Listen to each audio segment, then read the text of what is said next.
আজ ছিল বিশ্বকর্মা পুজো। ওই জন্য মাল বানিয়েছিলাম অল্প।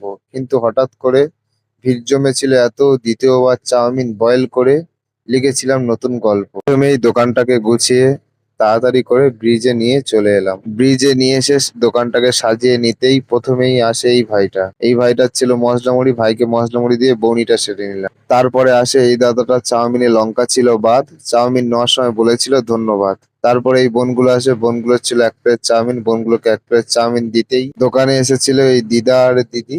2 প্লেট চাউমিনের সাথে নেবে রোল 2টি। আমিও দেরি না করে রোল আর চাউমিনটা দিয়ে দিলাম। এই দিদিটার ছিল একটা রোল, রুটির উপর ডিমটাকে দিয়ে গোল গোল ঘুরিয়ে দিয়ে দিলাম। আজ দোকানে ছিল প্রচুর চাপ, কোনোদিন করবি না পাপ বলেছিল আমার বাপ।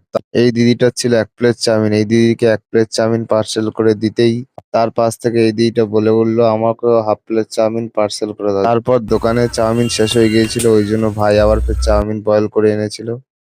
এই দিদিটার মুখে ছিল মিষ্টি একটা হাসি। আমিও সমস্ত চাউমিন শেষ করে হয়েছিলাম আজ খুব খুশি। লাস্ট আমার দোকানে একটা রোলের রুটি বেঁচে গিয়েছিল, সেটাও আমার ভাইকে বানিয়ে দিয়ে আজকের মিনি ব্লগটা এখানেই শেষ করলাম। দেখা হবে নেক্সট ভিডিওতে।